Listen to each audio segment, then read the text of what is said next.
Greetings, fellow humans. This is Pat Callahan from All White Tukey.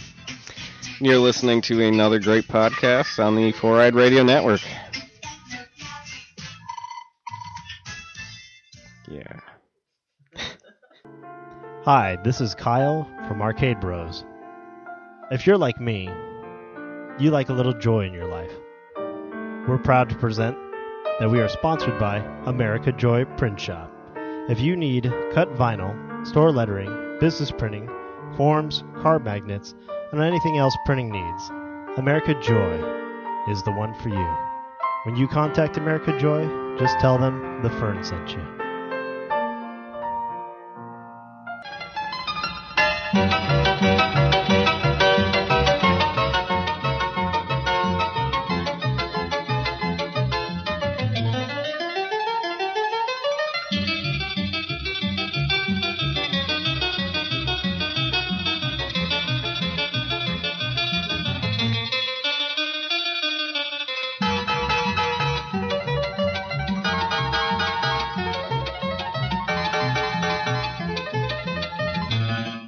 Hello, everybody.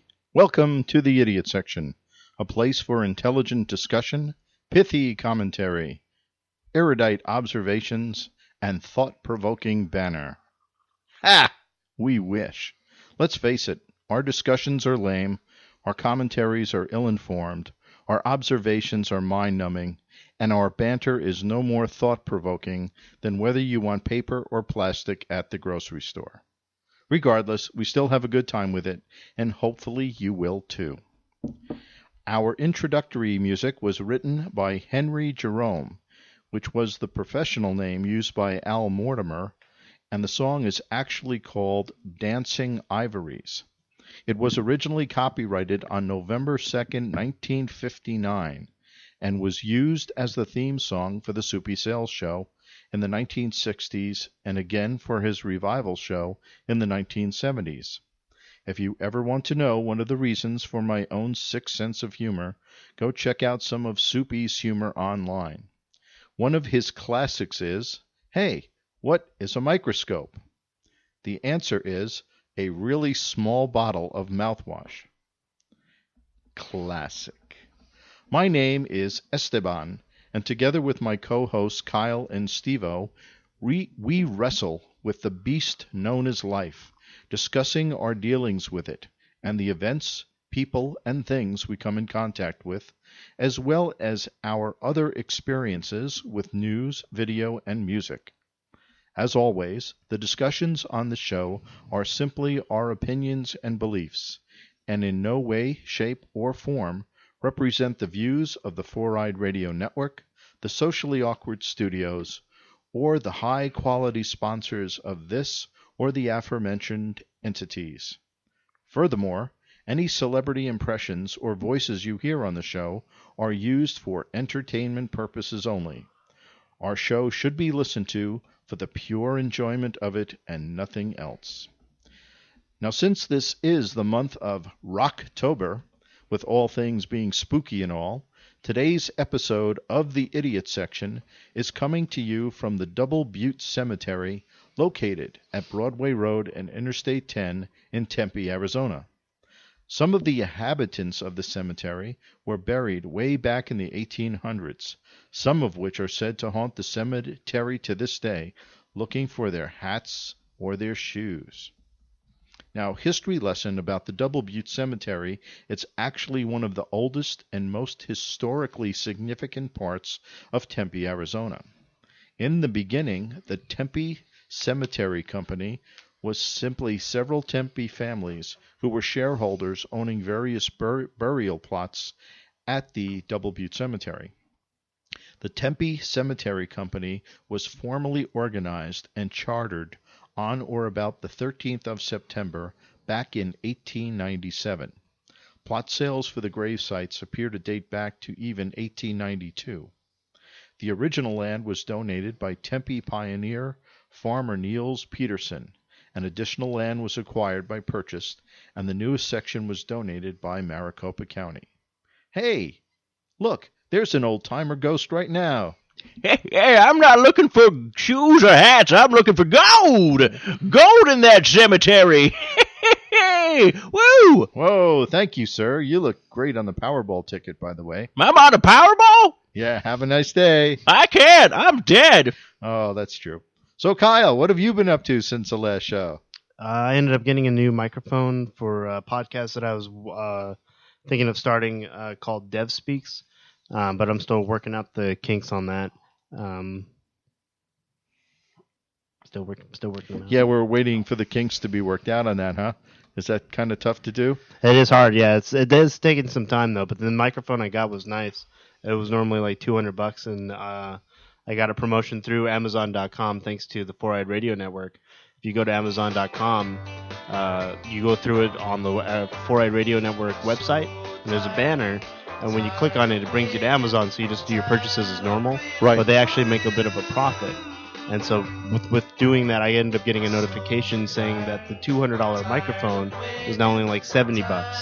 Wow, So that's pretty good. Yeah, I was able to get it for only $70. So and Now, no they do free that for shipping. anybody who goes through the socially awkward Usually, studios, yeah. man? If you go through and make some wish lists through the 4-Eyed Radio, it actually comes back to you saying like 4-Eyed Radio recommends, and then it comes up with like different like things you might have added to wish lists, Right. or if they go on sale, if there's like a price or difference. Oh, that's they'll pretty send cool. you a note, like an email saying, hey, by the way, if something you had, you know, like one was said like treat yourself, and it came up with stuff, and there was stuff that I was like, oh, well, I can't afford like a $3,000 printer, but that's nice. Thanks for sharing. Yeah, thanks for sharing with it. Yeah. But yeah, for most part, it was pretty cool. Like, so definitely check it out through 4eyedradio.com and click on the Amazon banner, and you can have the same features as well. Well, good. We're looking forward to hearing Dev Speaks once you work the kinks out of it.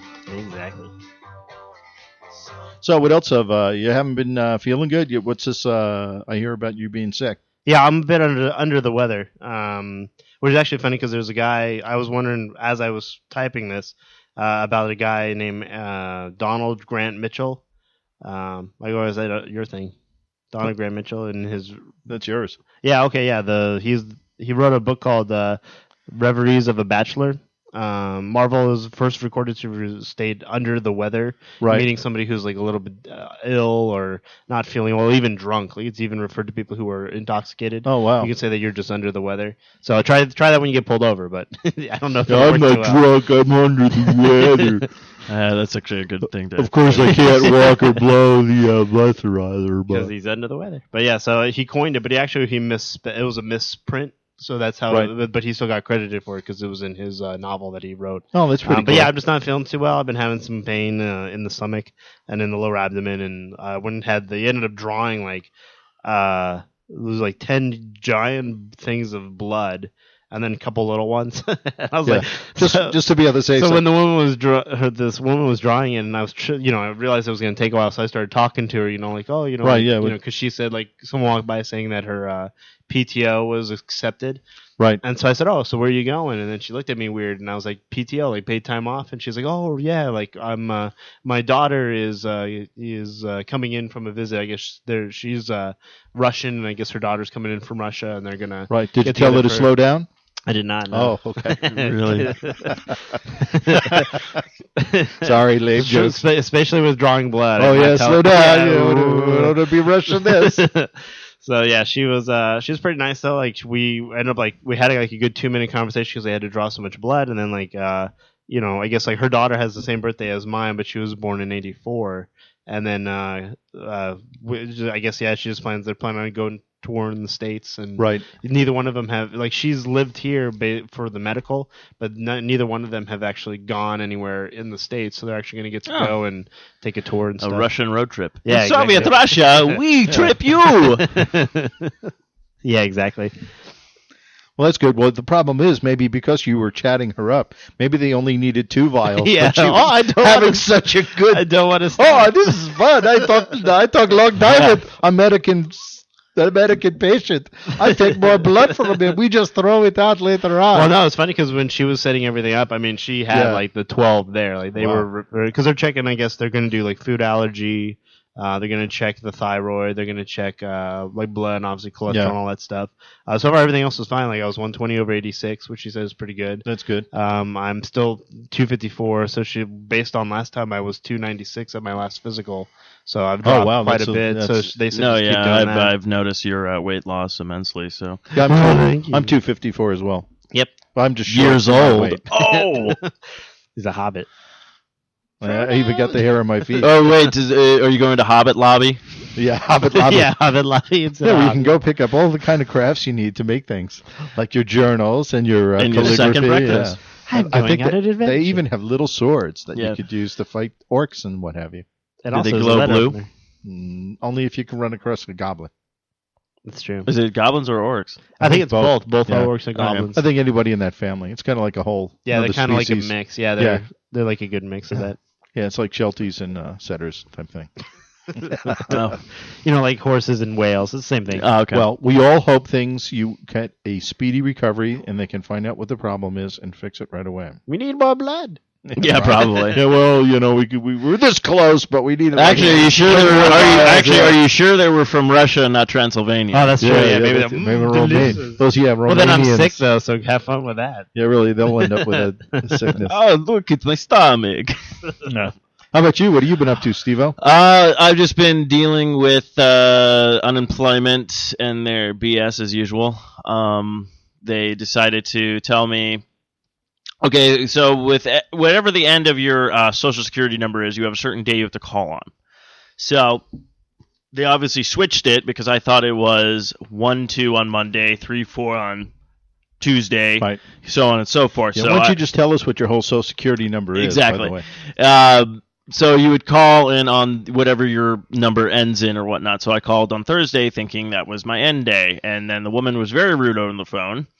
She was like, No. I'm sorry. Not This is the unemployment. day. I go, look, I just need you to answer one question. What is my address? And she goes, the 9, whatever the address Right. is that I live at. And I go, okay. And I go, then why is my debit card keep getting sent to my old address? And she's like, well, it's updated in the system. I go, all right, fine. I'm going to call back. I'll call Bank of America, check with them, and if not, you'll be hearing from me again on Friday. And she goes, all right, and giving me attitude, being a total, what's the word I'm looking for? Sea bag. Congress bag. Yes, Congress bag. But I call, of course, get off the phone with them. Less wait time ever with dealing with companies is you call Bank of America.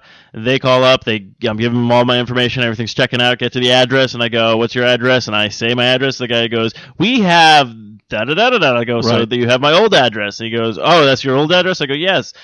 They haven't updated yet. I just called unemployment, and they told me it should be this my new address. And he goes, "Okay, call back on Friday. Call back on Friday and check with us again." I go, "Okay, great." Call back on Friday, same thing, still the old address. So I go to call unemployment. Of course, they're busy the entire day because that's the day where everybody can call in with problems. So Right. of course, Everybody calls. everybody's calling in on Friday. So So you never why would they be so busy? They shouldn't be having any problems. yeah, I know. You think it would only be like, I don't know, maybe 4 people in the entire state of Arizona who's on unemployment. Oh wait. Oh yeah, that's right. So I've been dealing with that, but then still looking for work. Still have not heard back from the one company, but I'm going with no news is good news because I No. don't know why it's taking so long. I'll be honest with you. I've applied for jobs out here in the state, and to be honest, I've actually gotten a call from a company that I interviewed with, like not recently, but once before, a month earlier.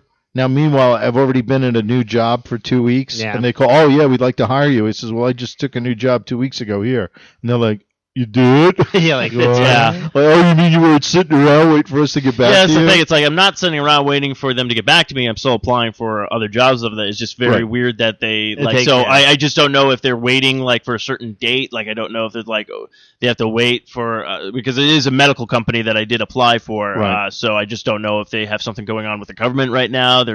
It's like they have their candidates set Yeah, up and it's they called just Obamacare. or something. So that's basically all I've been doing, and then just keeping everything up around the house and stuff like that. So Yeah, nothing, well, your nothing too bathroom looks major. really good. It's nice and clean.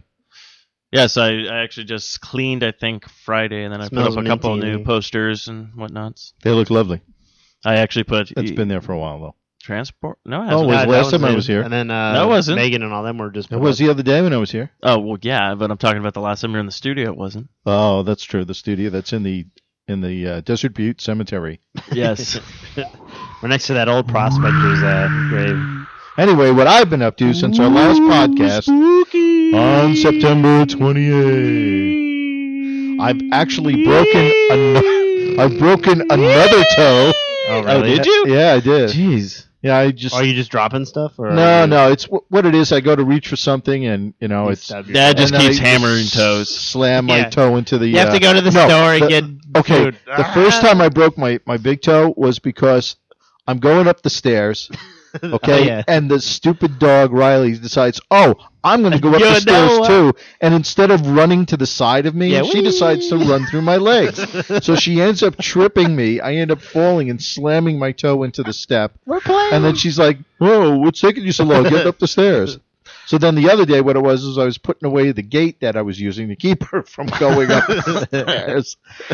And when I went over to get it, I ended up kicking the end of an end table, so my little Oh, pinky man. toe got all messed up. Oh, nice. Yeah. So I'm having a hell of a good time. And let's see, we've also I think started we know what to get Dad for Christmas: steel-toed boots. shoes, real shoes, Steel buddies. So I've begun the process of interviewing painters for the interior of the house. How does that go, anyways? What do you mean, interviewing Like, people? How long did you paint in college? No, it's not like that. No. No. Well, do you ask for like references? Like, do you ask? Oh, for, yeah. Well, actually, no. I'm lazy, so I signed up for Angie's List a while ago, and you go through there, and actually, a lot of the work that we've had done in the house has been through contractors that we got from Angie's List, and basically, Angie's List people, real people like you, like me. When the work is done, they actually get on and they can review them and say what was good, what was bad, what to look for, what not to look for, and even, kind of a prices for how much they charge to do it. So that's how we had the countertops done. We found somebody in Angie's List. We did that. The flooring, we found somebody in Angie's List to help us do that with the tiling and everything. And even the fireplace, the guy did that from there too. Oh, wow. So that, I mean, I I was really like, like I don't know why I looked where you pointed. Yeah, it's right over Where's there. the fireplace? Yeah, see, right over there by the TV. Okay. And so Let's just get that DVD of the fire. Yeah, exactly. The fire, yeah, you the just log. yeah, with the log. See, there it's you hot in here. Better turn that down. And so I got this guy from there. So he came Friday, right on time. Went through the house. Mom really liked him. He knew his stuff. He kind of recommended certain things to do and how we were going to do it. And You he- should tear down this wall. well, you should do it on this wall and repaint everything. But actually, his price was actually pretty good. It was a lot less than I thought it would be. Oh wow. $14,000. That's always So- nice when you find people who are not only knowledgeable, but then they're also like, oh, by the way, I'm Yeah. also like half of what somebody else might be. Yeah. Well, we don't know. We have 2 people coming on Tuesday, 1 person coming on Monday, and then some other guy that I call. I mean, okay, maybe the guy was just busy, but the guy calls me back and he's like, and they're like, are Jabba the Hutt's painting. Are you the painter? Yeah. What do you want? Well, this is what I want. And it's like, okay, well, so how's your schedule? And I go, well, I work from home, so, just give me a call, let me know, give me a time or approximate when you're going to be here, because I am looking at other people, so I don't want you to, well, I'll be there by the end of the week. I said, okay, great, just give me a call. Never heard from the guy, Yeah. so check him off the list. He's not there. Yeah. And then the other thing too is part of the reason. Well, we decided to get the house painted either way, whether we sell it or stay. But we figure we're probably going to stay for 2 years. You might as well paint it. To Yeah, get it all we've been out spruced looking up. at homes, and to be honest, it's just been, we looked at the new homes, and they just keep going up every month, Yeah. and they were too expensive to begin with, as far as I'm concerned, for what you were getting. They said, oh, here's the bare bones house, and it's like, okay, how many toilets? 1. And I Yeah. got to supply. And you got to buy your own toilet. Yeah, you got to buy your own toilet seats. You get the toilet, but you need to buy your own seats. Yeah. So anyway, we started looking at some pre-owned homes. We saw some on Zillow, and we said, oh, let's check them out. They don't look too bad. Well, oh, man, some of these, I mean, they're either really way too small or the backyard is like really too small. Like the first house we went to, really nice, was painted. It was like 3 bedrooms and a den, so it was great. I'd have an office. But the room was, I mean, the great room was probably smaller than the the Erin's old bedroom in the house upstairs. Oh, wow. It was smaller than that, with the kitchen and stuff. And the way you would have to position stuff, it would be in the way of other doorways and what have you. So it was like, I don't think so. And then the backyard, there was no pool. So we definitely want, to save up enough money to put a pool, even if it's just one of those continuous flow pools that you could swim against the current. Mm-hmm. So this way you could still do laps without actually having to do Go laps anywhere. or having enormous pool, kind of like my life. And so anyway, we look in, and it was great. They have this thing that's called an arroyo. Now, what an arroyo is, it's actually a dry creek which fills up with water during the rainy season. It's just for water runoff and what have you. Okay. And it stays there until it either filters down or what have you. So, but there was a lot of space between the house we were looking at and the next house across from the arroyo. The only problem was there was this huge mesquite tree growing right on the other side, and it was like, and mesquite trees have all those really little leaves. Yeah. I was like, oh, then it was like, well, who takes care of that? And the guy says, oh, that's the city of Ahwatukee. I says, well, can they? They don't trim stuff. And it's like, so I'm going to be stuck with all this crap in my yard all the time. And he's like, well, I don't know. Oh, you noticed that. I guess so. So anyway, so we go to the next. Oh, yeah. So then we go to the next house, and it's a little, 3-bedroom deal stuck between these two huge 2-story homes. Oh, nice. So, so now you're not getting any sun whatsoever. The backyard is huge. Of course, there's nothing in it. It's just the backyard of dirt. And while we're in the house, this guy comes over, and I was in the front room, and I'm looking. I see this guy walk by, and he's got like a 16-ounce beer in his hand. And Dad's like, all right, And the I'm- party's getting Yeah, I was started. like, all right, man, great neighbor. So anyway, he comes in the house, but without the beer, so he must have set it down outside. And he starts saying, and he goes, oh, you're thinking of living here? And, Joanne was like, well, yeah, we're just checking out. I go, oh. So he comes in, he sees me, he goes, oh, you don't want to. I says, why not? He Wait, is says, this the same painter guy that you No, got? no, maybe it is. Maybe that's why he never showed up. Yeah, because he was drunk. Yeah, he saw people coming in, and he's Yeah. like, hey, I gotta clear my schedule. Yeah. So the guy's there. He goes, "Oh, I'm going to be your worst neighbor ever. You'll never get rid of me. I'll make your life a living hell." And I said, "Oh, Good to meet you." That's nice to know. Yeah, good to see you." And it was like, but I wasn't even interested in the house to begin with.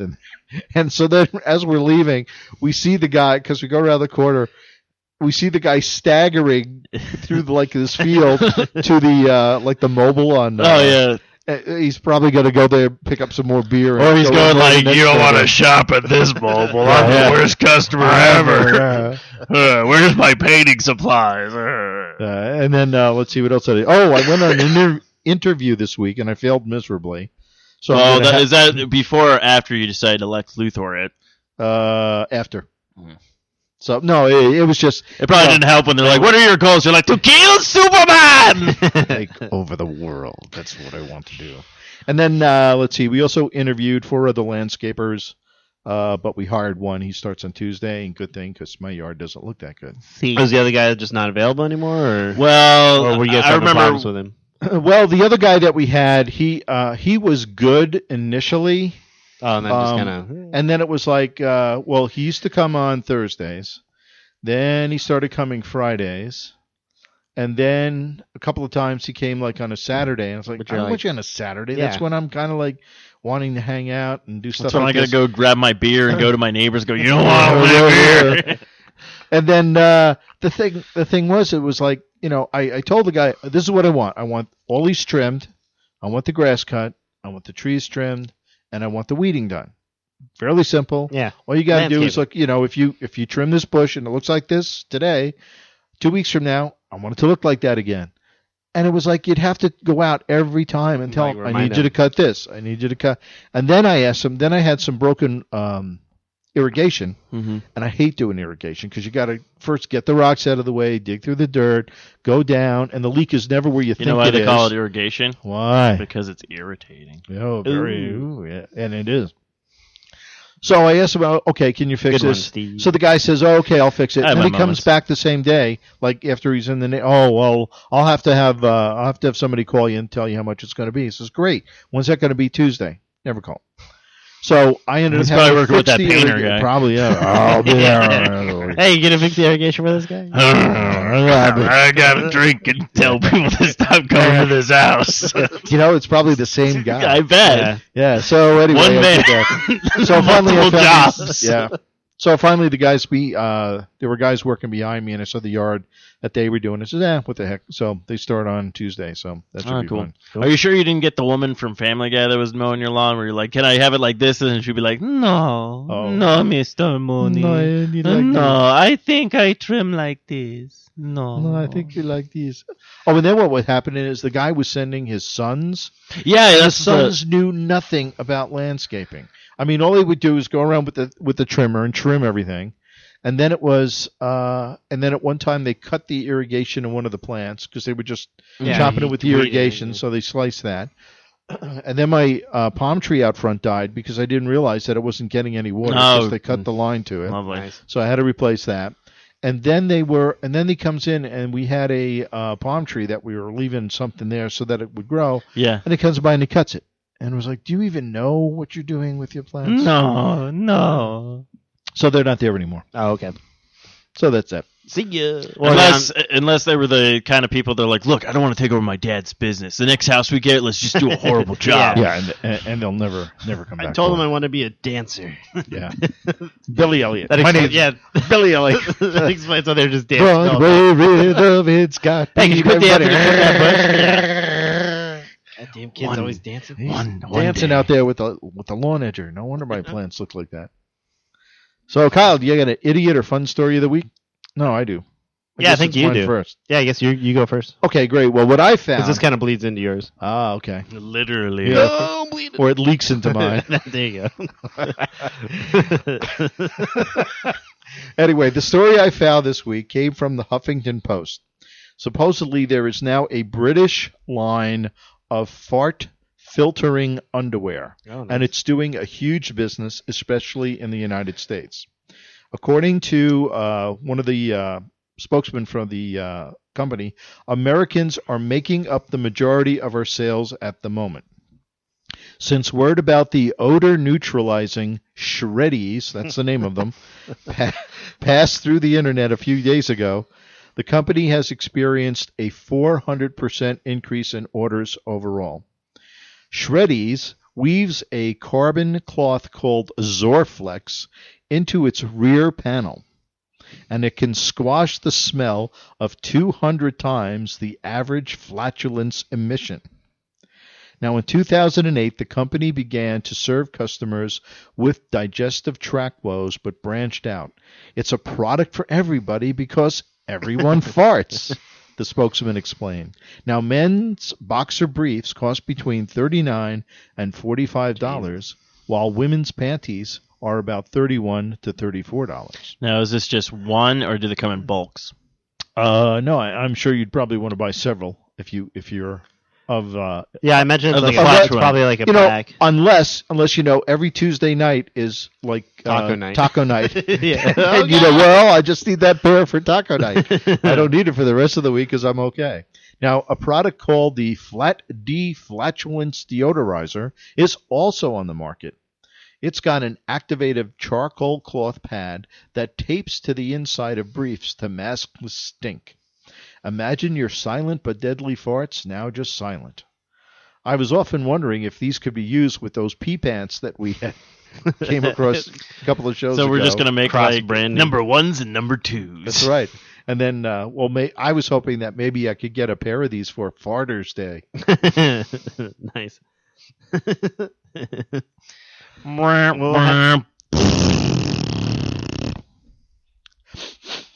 I don't smell a thing.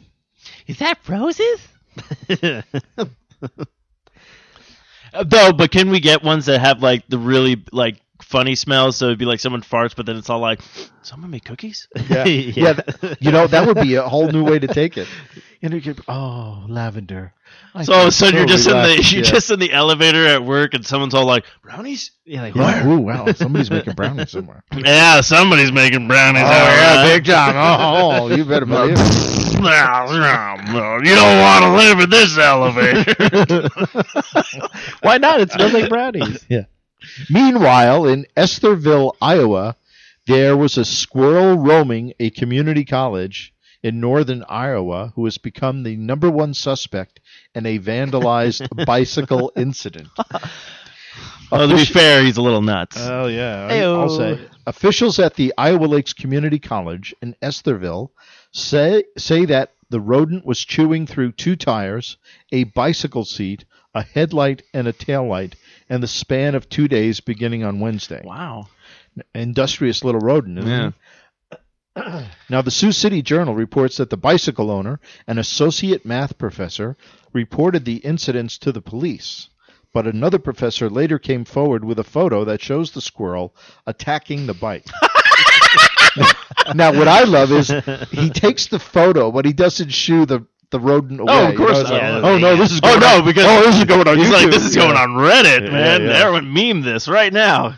Now, a school spokesman says the photo helps solve the mystery of how the bicycle was vandalized without witnesses seeing a suspect. The bike parking professor is now parking his bike indoors, but I think the squirrel attacked the seat because of the smell of the nuts that were on it. Oh. Or the bike may have reminded the squirrel of his bad time with the circus. Smells like brownies. But you know what happened when they were talking to the professor? They're like, "Did you get a good look at the suspect?" He's like, "No, but I'm pretty sure he was a little squirrely." Oh. I don't know. Now, actually, my memory's a little rocky on now- the squirrels. Now I want us to we should make an idiot section T-shirt where it just has a squirrel with the numbers like from the print Yeah. thing, with Yeah, the front and the side shot of it, like was seen vandalizing bicycles on local college campuses. And you have to have the little thing behind him that he's only like, Yeah, like a couple a inches. foot and a half. or even foot better, down you have a lineup. Yeah. And you have all these people, and you just have a squirrel at the bottom with all these like Yeah, thugs, like and the a professor's badger. like, "That's the guy." That's the varmint. That's the one right there. Well, in Cedar Lake, Indiana, authorities have charged a Northwestern Indiana high school chemistry teacher with taking students to a strip club and giving them alcohol beverages at his home. That sounds nice. Officials say that the 31-year-old teacher of Crown Point has been suspended from his teaching job at the Hanover Central High School in Cedar Lake. The Times of Munster reports he faces 3 misdemeanor charges of contributing to the delinquency of a minor filed by Lake County prosecutors. Now, court documents say the man allowed the students to drink beer and other alcoholic beverages at his home, and then he took some of them to a strip club in Hammond to celebrate a student's birthday. The defense attorney said he hadn't reviewed the case enough to comment, but that the gentleman intended to plead not guilty. Now, what I'd like to know is how come I never had a teacher like that? You know, I've always been saying that. Like when it was always like the hot female teachers that sleep with their students, I'm all like, where were these teachers when I was in school? Yeah, exactly. It was like, but some of them were kind of skanky. So Well, Yeah, well, I you can see guarantee why. some were scary, but there's been some that are ridiculously good looking that you just look and Right. go like, you couldn't get somebody What? your own age. yeah. to- Well, that's what I'm wondering. Like, what about you is like Right. preventing you from getting someone around your age? But then again, it's people are weird. takes all kinds. Now from the Associated Press in San Francisco. People who try to complain about noise from a San Francisco marathon got an earful of racy language instead. Whoa. When they called the city's 311 hotline to complain about Sunday's Nike marathon, they were incorrectly directed to a phone sex line. Now, city officials now say they were given the wrong number and are investigating how the mix-up occurred. The phone sex number and marathon number differed only in their prefix, 800 versus 866. 311 director Nancy Alfaro says the wrong number was given out for about a half hour before the city officials were alerted. It's not clear how many people were misdirected. The San Francisco Chronicle reports that people were complaining about noise from the marathon's festivities that began around 5:30 in the morning. An email to Nike wasn't immediately returned. I guess that's just Nike's way of saying, go fuck yourself. Remember, just do it. Oh boy. So then I'm wondering, like, did people like call and like, I want to complain about the noise, and then it's like, I bet you do. And then Yeah. it's like, Oh, baby. You don't want to call here. Boys, we'll be making. This guy is You everywhere. come here. You want to call Nike? Oh, yeah? You think about the noise I'll be making when I'm painting, baby. I'm not painting today. When I'm walking around with my beer in your empty house telling you not to move into it. Maybe I'll go outside and trim some of your bushes, if you know what I mean. But I'm not going to trim them the way you want. I'll trim them the way I want. Because that's just the way I'll just break your irrigation, and then I'll go to a mobile station. Is this supposed to be turning me on? I'm sorry. No, I'm just telling you about my day. Oh, okay. Look, just all I'm calling for is to just stop the running noises, okay? Whatever you say, baby. We'll stop it for you. That's great. So let's see. Kyle, you got a song for the week? Yeah, if you want, I had the YouTube video. Is a commercial that someone made about kind of the same thing about it's a spray you can use in your toilet area. It's kind of like potpourri, Right. or like an aerosol spray, but it's actually a really clever commercial because the woman's like explaining the product and stuff, and the way it was shot and the way she like the verbs and stuff she's using are pretty hilarious. So we can post that on the. You would not believe the motherlode I just dropped. And that's how I like to keep it, leaving not a trace that I was ever here, let alone that I just birthed a creamy behemoth from my cavernous bowels. Nothing is worse than stinking up the shared toilet at work, or the toilet at a party, or your lover's apartment. Of course, flushing removes the graphic evidence. Maybe 2 or 3 flushes if your skid marks are as tenacious as mine.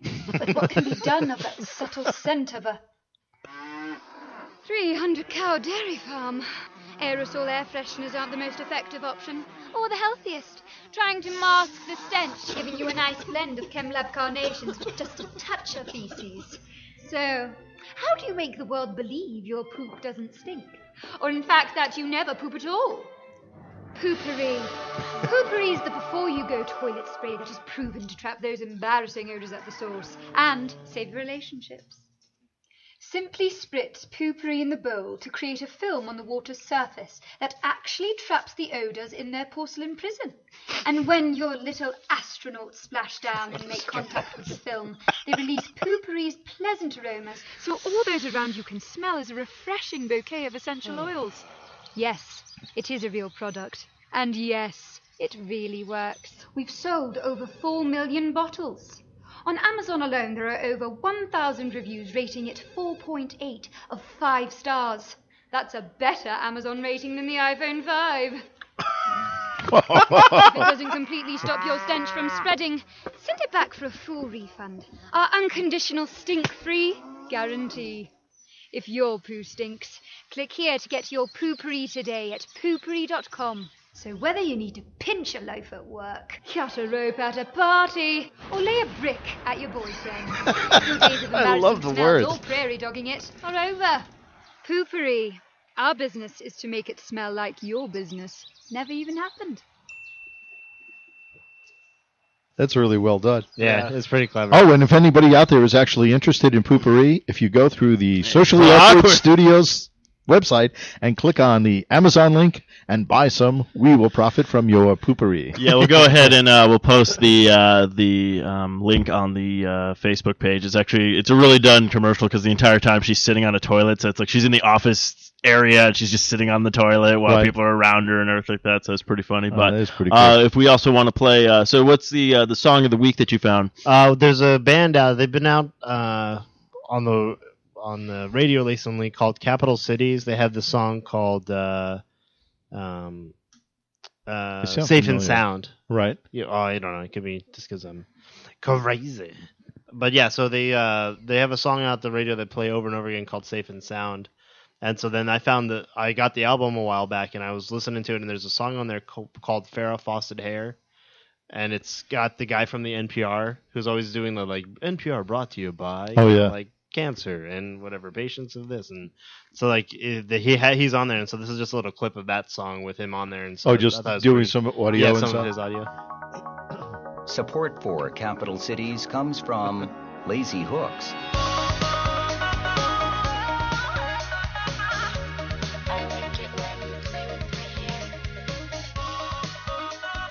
But this is kind of how their music is. It's a little bit poppy with like kind of techno, a little electronica. National Public Radio. Back to the Future 2. Daniel Day-Lewis. Sunsets.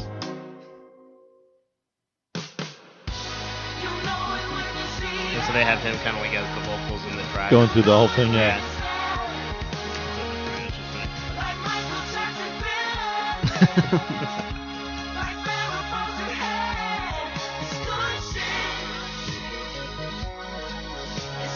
But their whole album's pretty good. It's pretty mellow. It's got some, kind of like a nice little rhythm to it. Some of the songs are a little bit more poppier. Some of them are more mellow. Right. No, my favorite though is just the album cover. There's a elephant with sunglasses with a boombox on like one planet. Then you have a tiger flying through space with a space helmet on. Then you have a cow, not a cow. You have a whale, a humpback whale with wings. It's like all flying in like outer space. Yeah. As reported by Miles Davis. And then it even That's has cool. the guy Andre 3000 from what's that one he's from? Oh, Black Eyed Peas. Black Eyed Peas. Yeah, he's on there. Very cool, very cool. Well, actually, we could actually put this also on the the website as well if people want to listen in, and then we can put So a that link. was my song of the week. I found it just from Yeah. iPod. I like it. and That's stuff. actually pretty good. Yeah, it's Actually, pretty nice. you should. I probably put them in also on Spotify if you have Yeah. that. That's what I like about Spotify. If you enter in a bunch of bands, it'll actually keep track of the bands that you've already listened to, but then it'll also recommend bands that are like in the same genre of music. So that's kind of cool. If you like this band, you may like the Beatles. No. If you like this band, you might like the Tummy Bears. You're not gonna like this band. You like this band, you're gonna like Cold Stone Violets. So my news stories. You don't have sound Okay. drops for that yet. No. You have to work. You don't want this story. It's about news. So my question is: has anybody signed up for the new healthcare yet? Oh yeah, no. Well, www.healthcare.gov has been the target of unmerciful criticism and ridicule, and rightfully so. It was poorly designed. Obviously, it wasn't stress tested, and it has got to be the most confusing site I have ever been to, and I am in information technology. What I love is that I am currently looking at the premium plans, not because I can afford it, but because at my age, I'm going to be in the doctor's office and the hospital every day, so I need a low deductible. The problem is, I can't find any information on any of the plans that are being offered, and when I check reviews on the companies offering their plans, they all suck, and they all suck big time. For instance, this is a chart that I came up with just because I was trying to compare them and figure out, well, which one of these things do I actually want to spend almost $800 a month on to save my sorry ass? Okay, some of these come from reviews that are on the internet themselves, and other ones are from Consumer Reports. Now, HealthNet of Arizona, okay, it's had 4 reviews, and it's got 1 star out of 5. Yeah. Okay, so out of the 4 people who decided to review this, they all thought that company sucked. Okay, now Consumer Reports, on the other hand, they have, out of a score out of 100, they rated it 81. Now, the customer satisfaction for that, 1 being low, 5 being high, they've rated it average. So Okay. they have average customer service. There's another column that says whether this is a high care company, which this is slated as no. Whether or not they avoid costly care, which they say is no. And also on Consumer Reports, is this rated as a best value? And it is no. Okay. As a matter of fact, none of these companies are rated high care. None of these companies are rated as having yes for avoid costly care, and none of them have been rated as a best value. Yet these are the only ones that are being offered as part of the Obamacare plan for me to get health insurance. Now, the second company is Humana Health Insurance. Out of 193 people, it was rated 1 star.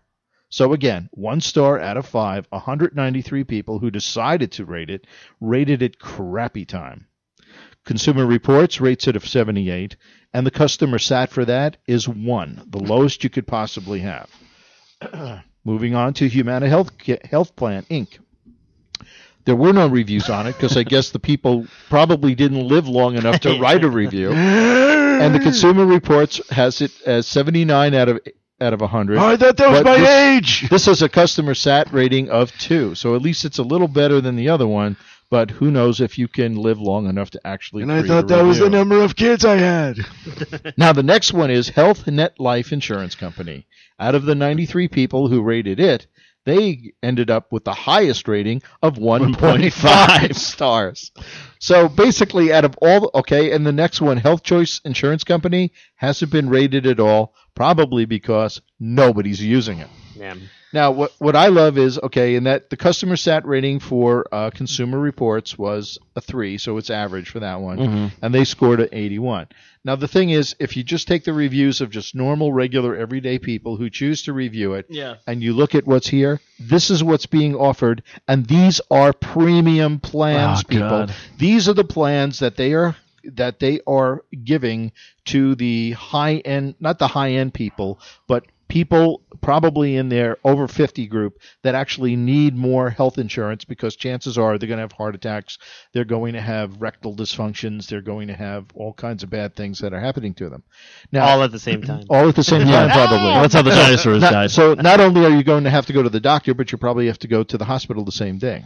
Ah, Now, who I feel sorry for, because in every story I see on TV and on the internet for this, I feel sorry for the woman who is the first one you see when you go to www.healthcare.gov. She is always in the background when the site is being ripped on the news, and when people are complaining what shit the site is. Now, I wonder. Oh, her, okay. Yeah, okay. I wonder how many people actually come up to her on the Thank street goodness. and yell at her because of the site. Your site is horrible. I hate your site. just I like, can't. And she's like, I'm just an actress who they used to. Yeah, it was just like a model or whatnot. The funny part is I clicked on the, I went to the website, checked it out, and then I clicked on the Get Insurance. Now, I scroll down, it says, Welcome to the Marketplace. You scroll down, and it shows you, it's so easy that it shows you that it only takes apparently 4 steps. Now, is that true? No, because what I did is I got to the point where I could actually get to the plan I was interested in, and then it lists the companies that are part of the plan. part of that, Now, what's really weird is if I were to go to the silver plan, Yeah. there are different companies for that than there are from the premium. Really? Right. So some companies are only doing premium and the packages. silver, right, and other ones will do the premium.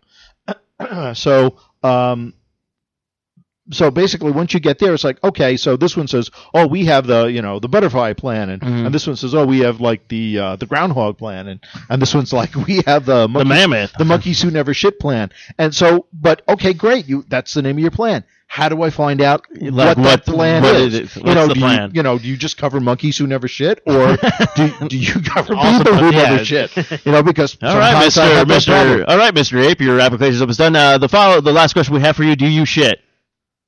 No.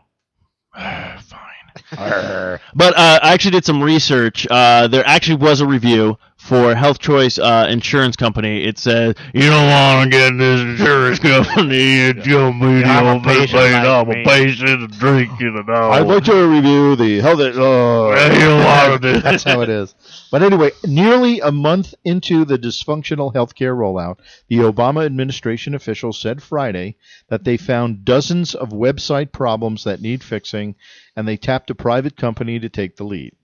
Now, they say most of the problems will be fixed by the end of November. However, I read today where they said it was going to take another, right, so that should be then. Okay, so that now removes 2 full months of time that we were supposed to have to use the site and review the choices that we wanted to pick. And yet they're still going to hold us to that schedule of, you have to choose by March, of 2014, otherwise you don't have it. Okay? I'm sorry, but the government-run healthcare initiative is starting to look like the post office more and more every day. Okay, the post office can't even get my mail delivered to me correctly. Oh, tell me about it. Okay, and I use mostly email these days because anything that's of any importance, I'd rather get that way because I've had financial stuff delivered to my neighbors. I've had other neighbors' credit cards from other neighbors delivered to me. So, I mean, it's like, what do you know? Yeah, that's the thing I do not understand. I mean, okay, we have the DMV, which to me is like the lowest form of society right there. Just like how everybody is treated there, how everybody feels there, and all that kind of stuff. and it's run by the government. And then you go on to, the post office run by the government. Now it's like every time you go into these places, it's not like Target. It's not like you're walking around going, oh, look at this. Oh, okay, they got that. Wow, this is really nice. It's people just with a stone cold face of, I don't want to be here. This is the worst experience of my life. And even the people getting paid to be there. They don't even want to be there. So it's all like, let's give this to healthcare people. Yeah. Government's been doing such a good job. You know what we should do? Let's start giving the government everything. Let's start giving them.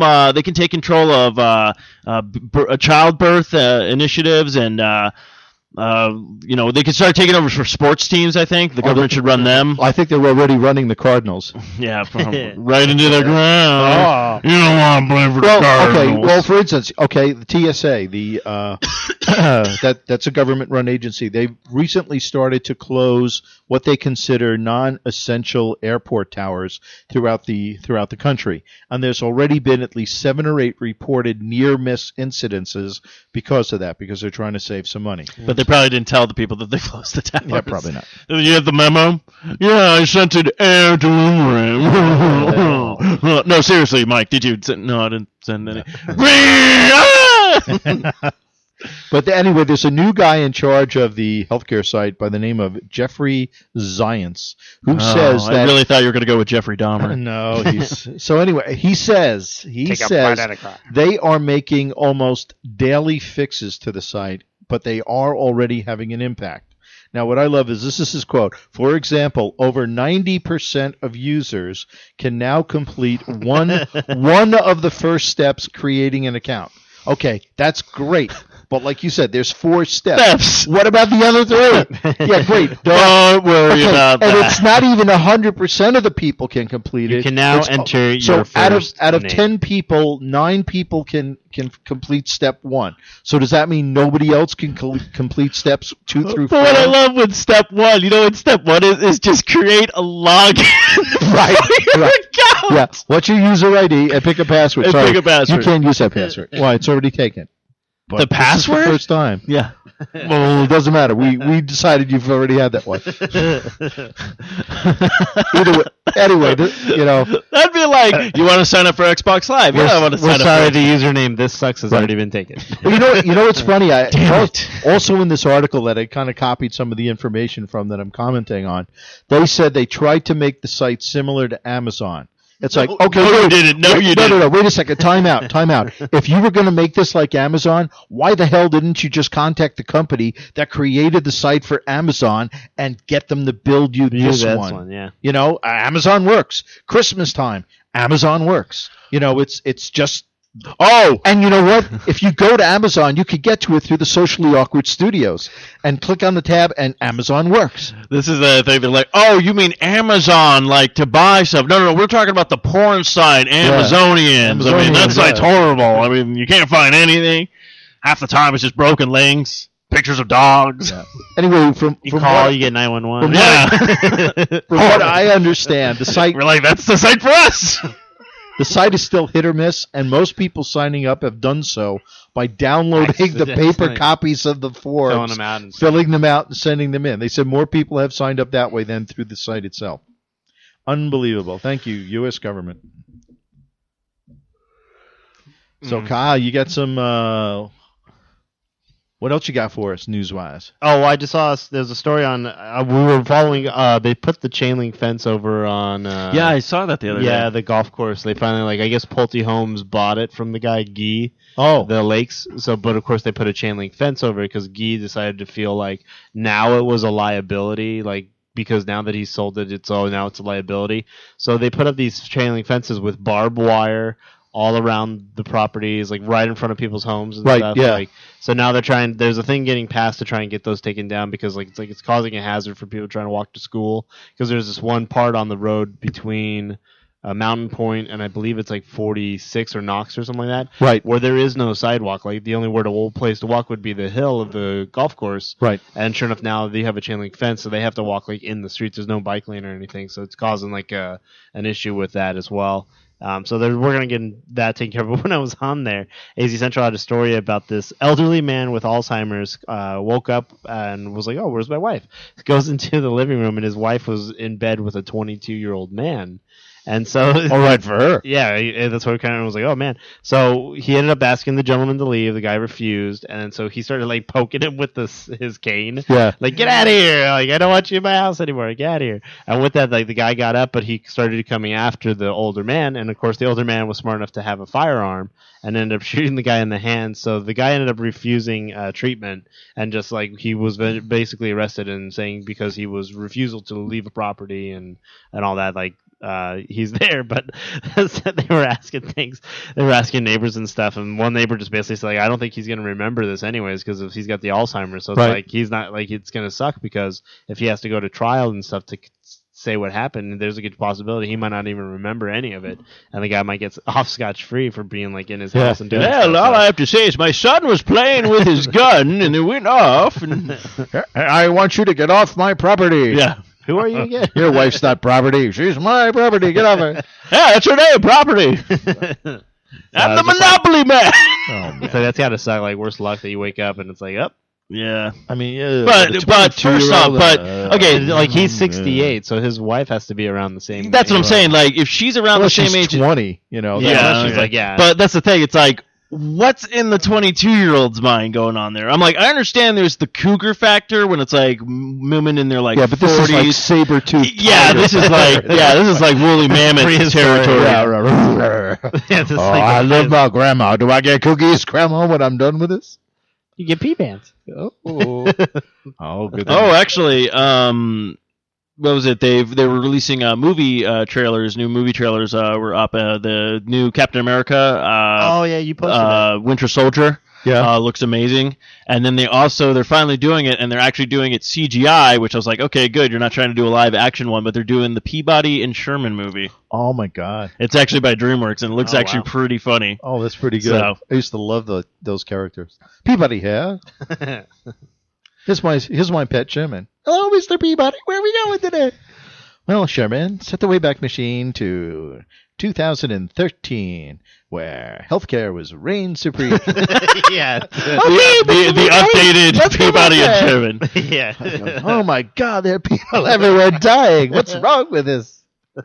But oh yeah, that was another thing. There was actually a really good like the show Dads. I know Mom doesn't want to ever see it because she doesn't like the one guy or whatnot. But like I was saying, it was taking its time to finally get to where it needed to get to, and they finally found their footing. And they had a really good joke, but it was really bad. Like they're having like Seth Green's character comes in. He's like, "Why are we having a celebration party? Like there's a table out with cake and everything." He's like, "Oh, I think so and so's like kid made varsity on the golf team." He's like, "Oh, who's so and so?" He's like, "I have no idea. I think it's the guy in the Hawaiian shirt or whatnot." And he's all like, "So why do we always throw parties?" He's like, "Oh, because I'm not allowed to have parties, for my birthday." He's like, "What do you mean?" He's like, "When's my birthday?" He goes, 9/11. Oh. Oh man, And I was like, it's so bad, but it's so good. actually, I know a guy who was married on 9/11. Oh, That's his really? anniversary, Ah. yeah. Well, you know what his wife always says? Never forget. Talking about that being a bad joke. Oh man. So what else you got, Kyle? Well, I don't. I actually checked out the Yeah, story. It's really nice. It's interesting too because it's funny that people were always talking about like when these events happen, like when people like want to do this or help out people, that everyone always goes to the Adam West Batman. Like it seems like that's always the draw. Like always when you're dealing with children or with dealing with dressing up for kids, like people always tend to go that route. So what this was is there was this young boy, Alex. I want to think his name was Elena. I forget. Elemento. Alex had leukemia, and he's I trying thought that was his last name. I'm all like, you're saying it wrong. It's leukemia. Yeah, I just leukemia. realized. Yeah, Alex leukemia. There you go. No, so he's actually has leukemia, and he's actually trying to get through it. So his one thing is like he loved Robin. Like Robin was like one of his favorite characters. So it was really cool how they set this all up. Like I guess it was the police got involved, and they come knocking on his door, and they say, "Hey, we need your help. The Riddler's gotten loose, and we need your help finding where he is." So they gave him a costume, got to dress up like Robin. I guess it was another officer who dressed up like as the Adam West style Batman. That's right. And they went running around and stuff, and they went solving. They had like a little helicopter ride. They got to see like a giant question mark in like the stadium. They got to ride in the old classic Batmobile, Yeah. which was really cool. Yeah, I saw that picture. That was neat.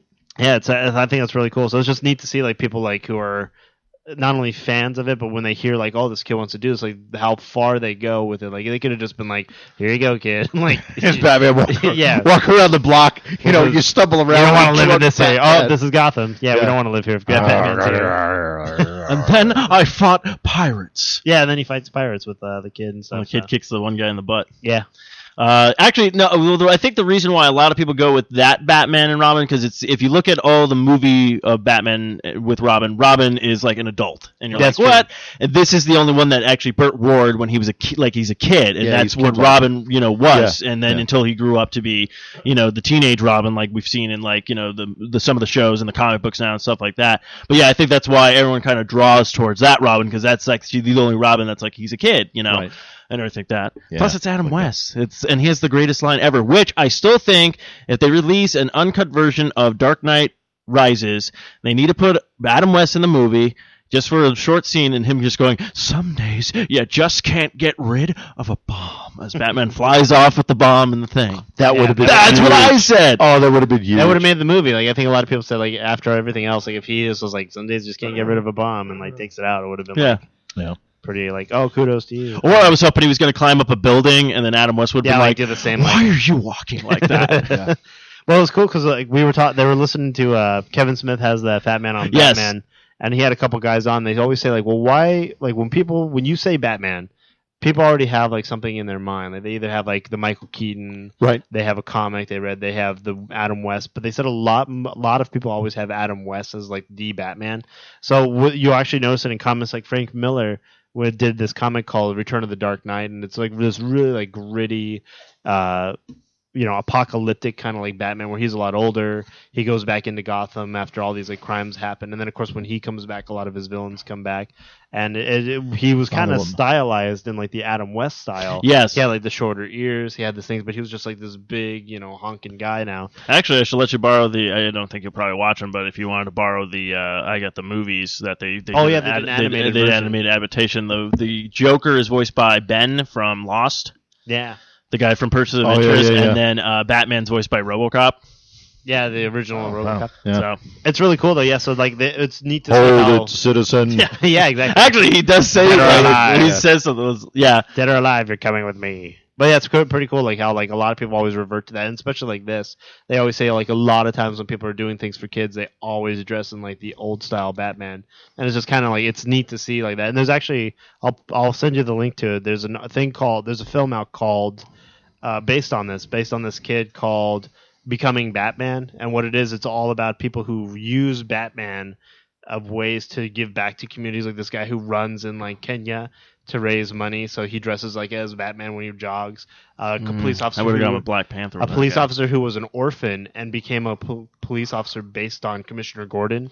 Like all these like things, how he like became that because of like his readings of Batman. A lot of charities and stuff that do work because of Batman. Like a girl who was paralyzed, and then because of Barbara Gordon, like she was able to move through and help other kids who were also like she couldn't be Batman, but she could be other things. So That's cool. Kind of like life imitating art. yeah, exactly. Yeah. I said it's pretty neat. But how, it's like, a good role model. And Hey, you do stuff it's like everybody says: if you could be Batman, always be Batman. yeah, always Exactly. be Batman. Always be Batman. That's a really nice story. It's, Well, that was like the guy out here you were telling me about. Yeah, whatever. what the hell you were going to say? I don't care. I'm talking over you. No, Welcome back, Steve. Yeah, welcome. No, remember the story you told me with the guy? He got he either bought the Batmobile or he had it custom made or whatnot. But then he took I think he was a lottery winner and he took half of the money and he actually built like a Batcave for the kids. Yeah. Yeah, because you said like one kid asked him, like he was like, oh, could we go to the Batcave? And you could tell he was like yeah, why not? Like, why couldn't they go to the Batcave? Right. So so he bought a warehouse somewhere, and he, how the warehouses have like those offices that go upstairs. Mhm. Well, that's where the office, Bruce Wayne's office is, and he actually installed a pole that goes down. Oh, cool. And what you do is you go in there, and it's just he enclosed it, so you go down, but when you come out, it's the Batcave. And it's got like all the computers. Oh, wow. Does it have all the stuff. things labeled? Yeah, it does. Yeah, just like it does in the show, because you would need that. Yeah. Of course, one day they're going to come in there and Adam West is just going to be saying, "What are you doing in my office?" Yes. I left this alone for so long, I guess. I can't be there anymore. Anyway, that was there was another story I saw last night on CBS News about a high school football team. Yeah, that's great, Dan. In Michigan. In Michigan? In Michigan. Anyway, this team befriended a boy with special needs, and they showed him like he would always go up to the football players and hug him. He just really was into football, and he liked all the team members and stuff like that. So what they did is they actually made him a member of the team, complete with like a uniform and stuff. Oh, wow. But he never played. They, Obviously, because he he's special needs and he's, So what had happened is you don't want retard strength on the field, I'll tell you that much. Anyway, the guys were the football team actually got together, and without the knowledge of the coaches, they decided that they were going to let the kids score a touchdown for the team. So and it's funny because they show the video. Somebody was actually filming the kids doing it. Even the parents didn't know they were doing this. Oh, wow. So they show that one kid the running back gets the ball. He runs all the way down. I mean, he could easily have scored a touchdown. Yeah. And right at the 1 yard line, he just drops down, and the other team just comes over and taps him because he was down. So what they did is on the next play, the team brought in the kid with the special needs. They snapped the ball, they handed it to him, and like all these kids just formed like a U around to make him, it so there's no and one they could all get just in. pushed their way right into the end zone, and the kid just followed him in, and he scored a touchdown. And he said the kid was thrilled. He says, but the thing was, the football players said it affected them more than anything else they had ever done. I bet. Oh, yeah, I bet. They said it was great. Yeah, no, and I do want to say, don't take the retard strength offensive. I mean, no, seriously, those kids, like, if you riled them up and because they don't know their own strength, they will mess shit up, dude. That's like having a berserker on the field. It was crazy because there was actually a guy, Brock, who used to be in our when we were growing up in like middle school. He actually got into weightlifting and stuff because of it. And I think he ended up going into I'm not sure if it was. I don't want to say it was the Special Olympics, but I think it was something more like almost towards the Olympics because he had gotten in such good shape that he could do the power lifting like no other. And it was kind of like, it was very impressive because you're just like, man, they just have like no resistance. There's no fear even. They know how to lift and stuff. Well, there was a story not too long ago I saw in the news about some Down syndrome kid who was like that. He just, it wasn't that he got into wrestling as much as he got into the weightlifting. And they said the guy's tenacious. He just keeps doing it, and he just loves it. To him, it's just something that he can do. And the coach says he's the easiest guy I've ever coached. He goes, it's like, oh, you want to do one more? He goes, yeah, I do. Yeah, and he just goes ahead and he does it. Wow. It's pretty impressive. See, this is why we don't want Down syndrome kids to fall in the wrong crowd, because then they'd be like, you want to go kill another one? Hell yeah. Not good. Anyway, one of the things that I started working on 2 weeks ago when we were supposed to have a show and we didn't have one, is I wanted to kind of talk about the government shutdown, which began on September 30th. Now, the Congress and the Senate and the White House have come up with a temporary fix, but the ongoing debacle still gnaws at me. Okay, regardless of your party affiliation, I think that most of us are fed up with the lack of compromise that is happening in Washington, D.C., and we just want our elected officials to do the job that they were elected to do. The thing that amazes me, though, is that the polls indicate that the Congress and the Senate have an approval rating of only about 10%, but yet they have a re-election rate of 90%. That's weird. So people, pay attention. If you do not like what is going on in Washington, do not vote for the person that has been there forever.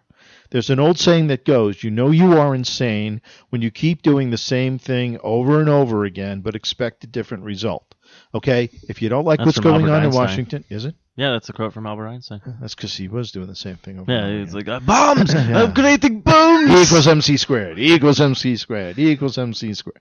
Anyway, stop the insanity already, people. The government shutdown began on October 1st, and that was when the federal government fiscal year begins. That's why I love how they, I think it's odd that it's in October, because usually, and I think it's like every other year, so they don't conflict with like the voting process in November. Right, yeah, they don't want to look, yeah.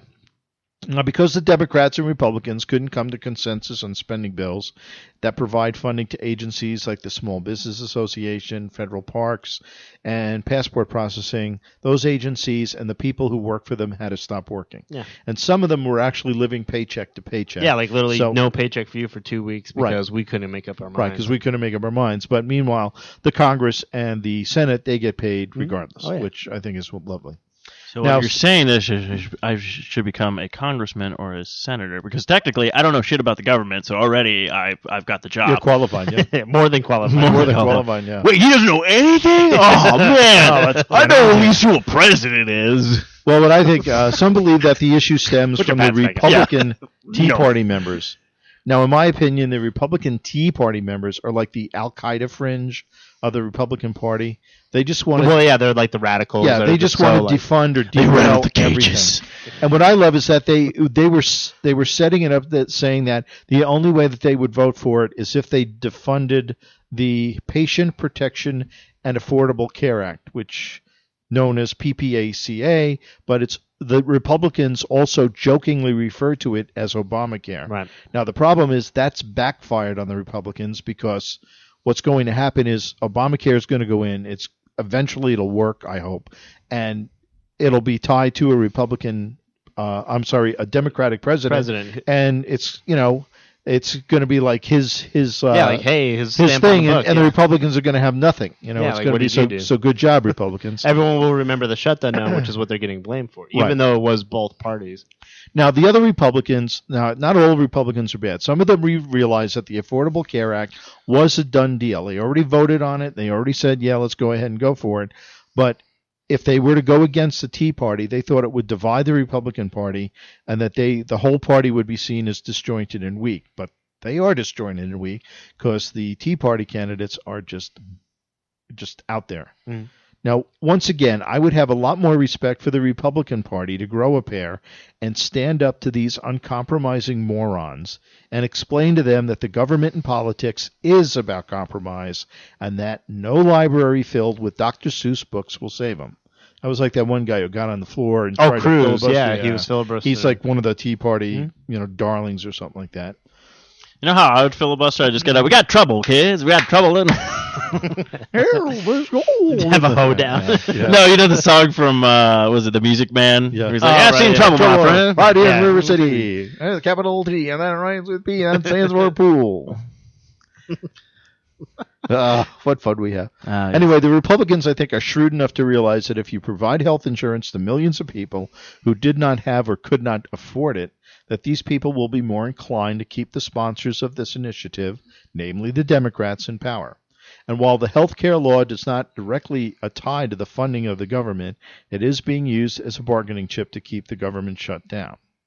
Now, the Democrats don't feel they have to negotiate the Affordable Care Act, and in my opinion, they don't. Wasn't Obamacare already voted and passed? Yeah, it's law. So let's face it, the Democrats have the upper hand, and I believe the Republicans know this.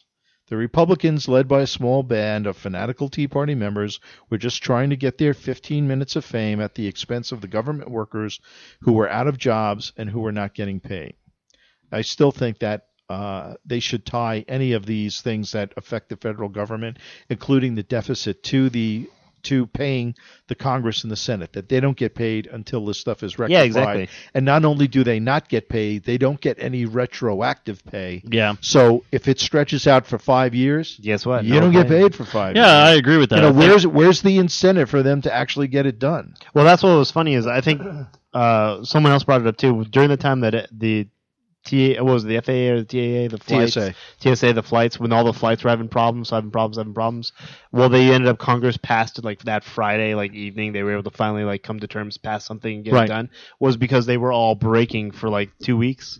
And they had no way to get home. They had no way to get home. So right then and then they fixed it. And then right there, I saw the signs like, they're only in it for themselves. They really don't care about. Yeah, because they're going to get their people. medical. They're going to get everything. Yeah, exactly. I mean, Give us your even medical. like when they're like retired senator, they still get like a pension check and they still have medical for like the rest of their life. So it's like nothing phases them. That was like, they're sitting around, they're all, debating this stuff, and they're not going anywhere. Nobody's compromising. And meanwhile, oh, by the way, my direct deposit came in, so that's great. I'm so glad I got paid.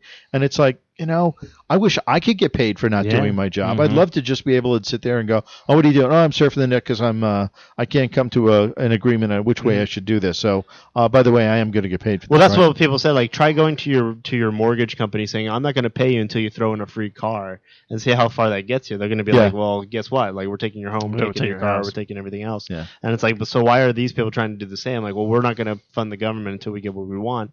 And actually, what really sucked too is Lindsay's brother was affected by this because he works in the jail system in Oregon, and he had an issue where he had been there, or he'll be there 7 years this year. And had he, had this gone on any further, he had bills to pay. If he quit and had gotten a job somewhere else, he lost like all those years of overpay, any benefits he would have gotten, any chances of going further with the career. So it's like it really sucks when these people do this. And I think unfortunately, a lot of us turn a blind eye when it doesn't affect me. I still go to work. Right. But unfortunately, when it does affect you, it's it's brutal. And luckily, he said from where his company was, is not only was it retroactive, but they had the checks ready to go. As soon as they was funded again, bam, they were ready to go. But, and that brings me to another point. This whole thing, they're going to get paid anyway, and they're going to get paid retroactively. Yeah. So you're paying people for not doing anything. Yeah. Instead, just keep them going.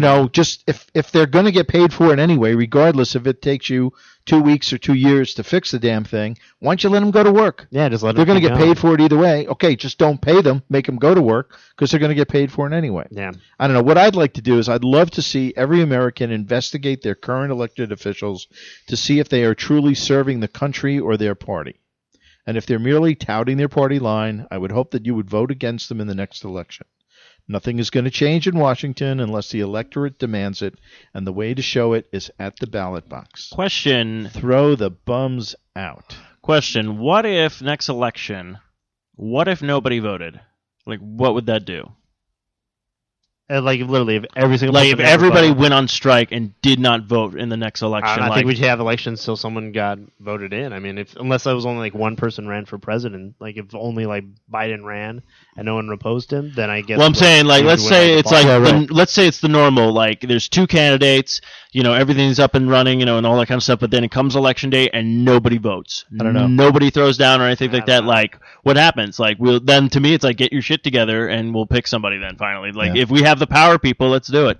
Or Anarchy! What I would rather see is on April 5th. Well, the problem is most of your tax money, if you work for a company, they said it actually does get pushed back now because of this delay. Your taxes are due a little later this year, not by much, but they're still due a little later. But a lot of people said the same thing, well, that's fine. I'm just not going to pay you on time, and don't penalize me for it because, that actually happened to the host on 98, Holmberg. Oh yeah, he had an accountant. He sent his taxes in. They sent it back saying, oh, well, by the way, you made a mistake and you actually owe us penalties now. So his accountant got back with him and said, no, you made the mistake. We were good. Everything's good. And they just said, oh, okay, thanks for catching that. Yeah. And he looked at them well, where's my check? Where's you messed up? You messed up. Why do I get a check? That's what happened with my dad. My dad had a file, even though he died. They still had a file for whatever he had earned. And he was due back $4,000.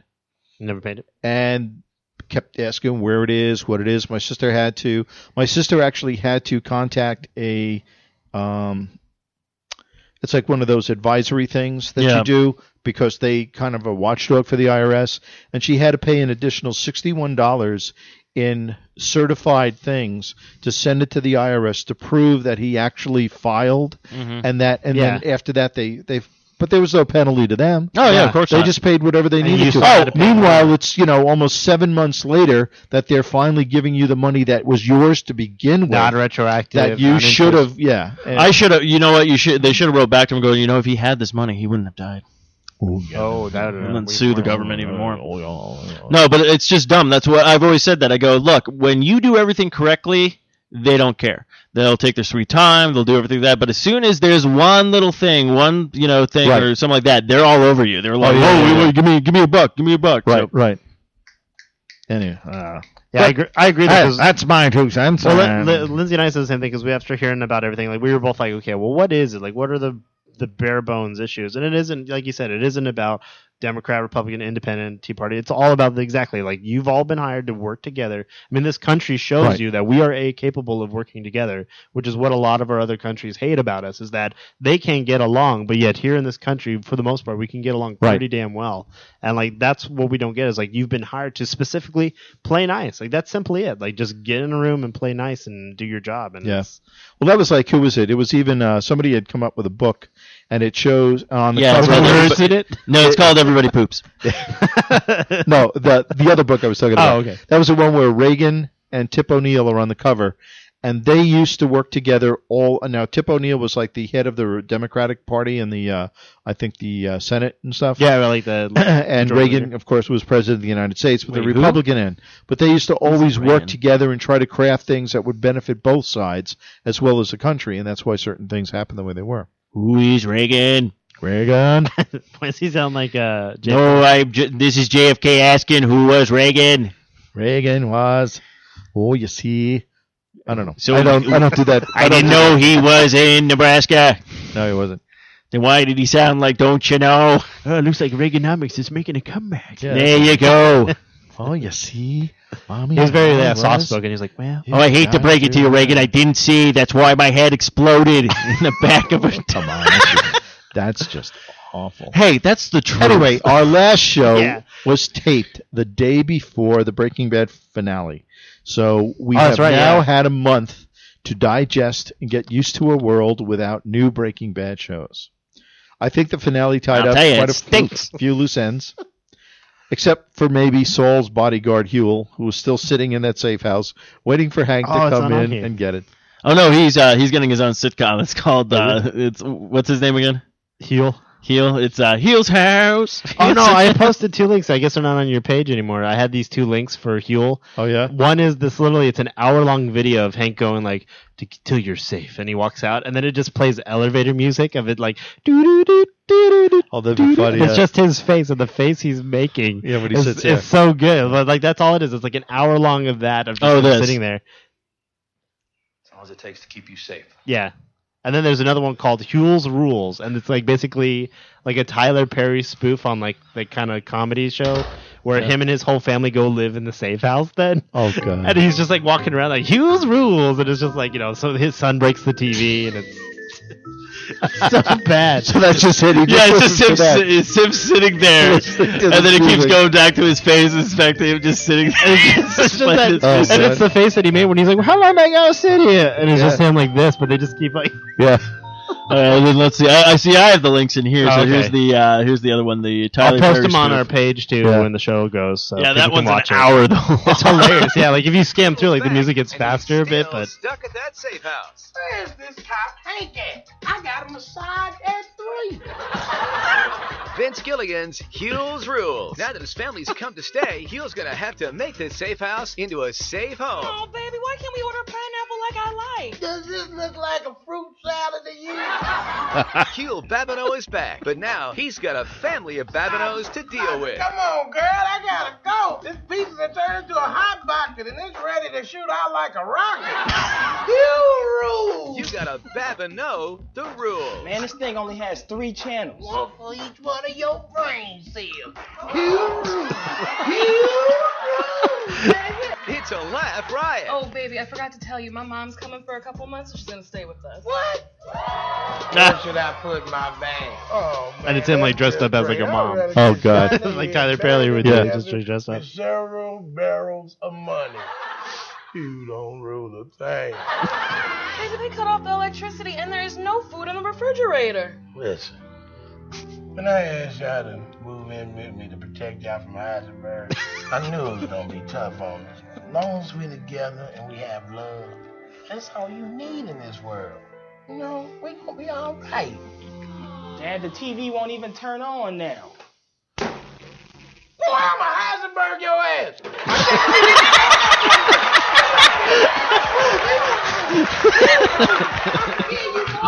I'm kidding you. I can't believe that's the only TV in the safe house. We ain't got nothing else to listen to. What? I'm kidding you. Ew. Rude. Vince Gilligan's Huel. Oh, man. But there's all these spoofs about it, about like how Huel's like the waiting one's great, but there's like they have all these other ones that they've done. With That's Huel. funny. Yeah. Because I think his name's Lavelle. Yeah. And he was like out on this, so they had that Kings of Comedy, or they had like a comedy show, and he was actually one of the runner-ups one year. Oh yeah. Where he was like, he's done just stand-up all his life, so he's like, if you can check out his stand-up is phenomenal. Like he does a whole bunch of good ones like that, where he's does one about his mom was very old school about when you get home from school, don't let anyone in. Like, you go home, you lock the door, that's it. You stay home, and I'll be home at 9. So he's sitting there, he's like, I do what my mom says. So I get on, and it's like, has chocolate milk, his Thundercats are on. He's like, go, Lion, don't go. And he's like drinking milk. Yeah. All of a sudden, it's like, oh, honey, it's Grandma at the door. And he's like, sorry, can't let you in. Mom's not up. So mom, and then he's like, boy, this is your dad. Open up, your grandma's waiting. Sorry, Dad, can't let you in. Mom said not to, And he has just like a very, kind of that kind of humor. That's funny. But yeah, how do we all feel about the Breaking Bad? Because I saw here you had some notes about like just how you were about the end of Breaking Bad, since we haven't touched base on it since last time. No, it was just I just kind of felt that it was I got to see Walt face his former girlfriend and partner, and kind of leave them with an uneasy feeling that they could be killed at any time. Which I thought was great. That was kind of cool. It was kind of a good revenge thing for him. I thought it was a good way to end the show. May have been a little bit too tender for what Walt had become. True. I thought he was a lot, he had kind of devoided himself of everything except just what he was doing and what was for him. I'm sure they wanted to show us how he was dying with the cancer again, and kind of Walt became reflective, even sorry for what he did, especially for what he put his family through. But I think the best scene was when he was with Skylar, and he's telling her that he wanted to give her a proper goodbye, and admitted that, what he did for himself. Turned over the coordinates for Hank's grave so Marie could have some closure. Said goodbye to his daughter, and even though he didn't see Walt Jr., he just kind of watched him from afar, and that was his way of saying goodbye to him. So it was like that was kind of cool, I thought. And I like the fact, I think everybody expected that the bad guys were going to get what they deserved. But I think when Walt saw Jesse, because he was so pissed about getting him, and he saw what had happened to him, I think he realized that what happened to Jesse was because of more him. than enough, yeah. Right, and he said, he didn't deserve to die, and that's why he jumped on him and saved him and stuff. Now, I did like the use of the song, that Baby Blue by the group Badfinger. I think that was kind of a good choice, because it was like, I guess got what I deserved. But what I thought was kind of cool is that after the airing, that song ended up with 3,000% sales increase. Oh, really? Wow. Just because of the show. And in the final night alone, the song was downloaded like 5,000 times. Wow, out of nowhere, just like, oh, what a hit. Like, yeah. And then, in addition to that, I think it was up 9,000% in Spotify streams. Oh, wow. In the 11 hours following the finale. Oh, wow. But what is sad about that is the two lead members of Badfinger, they actually ran into financial issues back in the 70s and 80s, with Pete Ham, who had written that song, taking his own life in 1975. Oh, man. And his partner, Tom Evans, taking his in 1983. It was kind of a bittersweet success. Yeah, finally, oh, look, we finally did it. Yeah, now we're dead, yeah. Not even around to see it. But without while it's sad to see Breaking Bad, we now have new episodes of The Walking Dead. And for insight into this season thus far, we now offer a section called Christopher Walking Dead. Your thoughts, Mr. Walken? It's great to be here in the studio. We're just going to do a little bit of a recap of episodes that have aired. It's going to be, casual, laid back, crazy. Anyways, the first show, when it comes back, we see Rick became a farmer. He's out in the yard, and then there's a guy with bloodshot eyes. He's just staring. It's creepy. He's just bleeding. Like a Bloody Mary eyes. Then we find out there's a new kid on the block. He's friends with Rick's son. I forget his name. I'm going to call him Charlie Brown. So his friend Linus shows up, and he thanks Darrow for the deer meat. It looks like they brought people over from another community college or something. I can't remember. Things happened in the last season that never added up. Like, where did the zombies come from? Still wondering about that. So anyways, the one lesbian woman, she's teaching children about knives. And then stuff happens in the episode where Rick meets a crazy woman in the woods. And then she takes him back to her place in the woods. Really, really weird. I don't know why you'd live in the woods. But she does. Then she tries to kill Rick, and then Rick says, "No, I'm not feeding your dead boyfriend's head." That's right. There was just a head. There was no body. So I'm like, it's just a waste of food now. You're just feeding. Where does it go? Does it just come out his hole at the bottom of the neck. It's just gooing. And do you clean that up, or do you just leave it there and walk away from this disaster of a relationship? I guess the only thing she can say from it is like he had a good head on his shoulders, but I don't know where those went.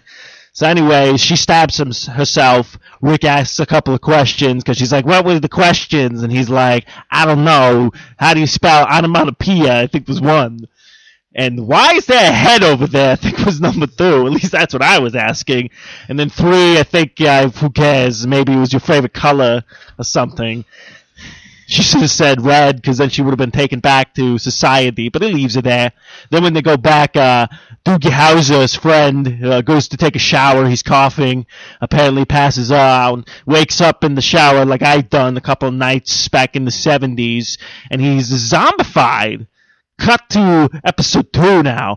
Zombie boy wakes up dancing the night away, getting some midnight snacks for his munchy crunchies, you know. Something like that Fat Boy Slim, right? Maybe, yeah. I did a video for them. I did a lot of dancing in that movie. You were very good. I know. It's what I do. But anyways, so Munchy Crunchy Boy has got a case of the crunchies, so he goes up and starts eating people. He doesn't even finish his food. He, like, eats a man's guts, and then he just leaves, and the guy gets up like, oh, falling out of my belly. Why couldn't you bite me somewhere else? I kind of needed that liver over there. So anyways, they find out there might be a pig flu or something, maybe a bird flu going around that's turning people, killing them, making them into zombified, pot-smoking zombies or something, because they wake up with the munchies. So weird. So crazy. So anyways, some crazy girl, I think, is feeding them rats or something. She's like, here, she's trying to train them to be like, what's his face, Ozzy Osbourne. She's like, bite the head off of a rat, and then they'll get him a bat soon, and then they'll make a movie about him, and he'd be like the rock star zombie Nick or something, Nickelback, they call him or something. I don't know. Anyways, Nick is back. So anyways, they try to get rid of the zombies trying to come in because of all of them are congregated at this certain area of the fence. So then what happens is Rick goes out there with the pigs. They were growing pigs. I don't know how you grow a pig in a zombie apocalypse. They had a mama, but I didn't see a papa. So I think there's some weird bestiality going on in that prison, I'll tell you that much, because you just don't have baby pigs just come out of nowhere from another pig, a woman. There's got to be a man involved somewhere, so that's crazy. So anyways, he's driving off with these pigs, dropping them, cutting them so they don't run, and the zombies getting them away from the fence, though Rick the entire time was thinking, that'll do, pig, that'll do. So join us next week. Not next week, or the next time I'm on in the neighborhood, we'll recap more episodes for the Walking Dead recap moments. Why, thank you, Mr. Walken. It's always a pleasure. Oh, it was great. It was. I love Charlie Brown in that show. He was good. Now, what I've been listening to recently, I've been listening to the Flight of the Conchords. Two of the things, be honest, I really like most of the music, but the lyrics are hilarious. I'm sitting in the car the other day, as a matter of fact, when I was driving to my my interview, I was laughing all the way. You're sitting in traffic, and you start laughing, and you start looking around because people go, "Why is that guy just sitting there laughing?" But that was pretty cool. The second one I think is called "I Told You I Was Freaky," or at least that's the second one I was listening to. That seems to have more hip hop parodies than the first CD. And I'm not a big fan of hip-hop, but again, I like the clever wordplay, and the lyrics do make me laugh. Now, one thing I did take out we started watching was the series Boss. That was from Starz, I think. It was a series created for them, for Starz. And it stars Kelsey Grammer. Now, this is I was doing some Flight of the Conchords, and then you moved on too fast. Sorry, I moved on too fast. But actually, one of the singers of the Flight of the Conchords, he actually wrote some of the music for the Muppets movie that was remade with Jason Segel, and I guess he won an Oscar for doing that. So, but we'll get to your now, Boss. I've heard a lot about this because it's funny because I started doing a binge watching of Frasier. Getting through, I think I'm on season 10 now. I forget how many seasons there were. So when you guys were talking about this, I was like, okay, I'm interested now because Chelsea Grammer, he's pretty good at, I'm like Kelsey Grammer. Chelsea Grammer is his brother-in-law. So go ahead. So anyway, so Boss stars Kelsey Grammer. He's the mayor of Chicago. But what he's dealing with is at the beginning of the show, they show him in a doctor's office and he's being diagnosed with dementia. And the doctor goes through and explains like some of the things that will happen, some of the the problems he's going to have. And a lot of times during the show, he's like, oh, I go, what I'm going to do, where am I going to go, how am I going to handle this stuff? And he's starting to hallucinate and all this stuff. So it's like I keep going back to the Cheers thought of that. Well, maybe you should just go to Cheers, have a drink. You know, everybody knows you there. Yeah, like, damn it, Niles. Relax. Now the first season of Boss I thought was really good. The second season was kind of okay. Lots of sex. I mean, everybody's having sex in the weirdest places, weirdest times. Lots of graft in Chicago. And we actually had a neighbor who lived in Chicago, and he dealt with the graft and the kickbacks that were going there because he was like in one of those government type industries that he had to do stuff with. Now, so the thing is, I think I now know why they call Chicago the Windy City, and that's because it blows.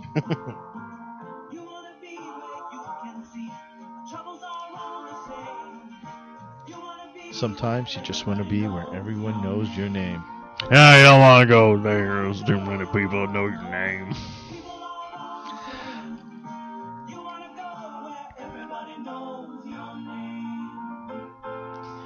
So is that it for the boss? That's it for the boss. And that's it for the show. Well, boys and girls, and those... Do you mind? No, I'm playing it so we can close out. I don't want to close it. This is it for the end of it. You really should read the notes before we get I did read the notes, and everything is all messed up, so I have to start putting things in. I'm going to start highlighting things that you want to be played in blue because I missed the Kinks one because it was in black and everything else was like a link or had something. So I'm like, all right, so when you guys put your sound drops in, I'll go ahead and back and edit and put some stuff so I can have some keys to find everything. But then you skipped over Kyle's poopy doopy thing, so... Oh. Well, boys and girls, and those who are not quite sure yet. Yeah, whatever, Steve. Yeah, I didn't like it. We've come... For God's sakes, Niles. We've come yet to the end of another marvelous production of the Idiot Section. On behalf of myself, Kyle, and Steve-O, we thank you for your patience and for sharing your time with us. We know this has been a life-changing event for you, and you are most welcome for that. If you purchase goods using Amazon.com, as we unmercifully have told you about this podcast, may we kindly ask that you continue to do so, but through a link from the sociallyawkwardstudios.com website. Amazon has agreed to sponsor our network with a portion of everything you buy from them through our site. It adds nothing to the cost of the product to you, but it does provide us with the 6 pence we use to tip strippers, bribe public officials, and throw money in front of a group of hobos just to see them fight over it. Ah, good times. Thank you for your support. If you would like to send us a tweet, look for the @TheIdiot section and tweet away. We love the attention, and we like to hear from and meet new tweeters. Hey, and even if you don't like us, really, please like us anyway on Facebook @TheIdiot section. Who knows, one day you might not only like us, you may love us. You can also check out our website, theidiotsection.com, to find links from this show as well as other information you are probably better off not knowing. Thank you for listening. Everybody knows your name. I know it doesn't. You gotta just do what you gotta do. Sure would help a lot. Wouldn't you like to get away? Sometimes you wanna go where everybody knows your name, and they're always glad you came. You wanna be where you can see our troubles are all the same. You wanna be where everybody knows your name. This has been another fine production of the 4i Radio Network. For more great shows, check out www.4iradio.com. Yeah, that's great, Dan.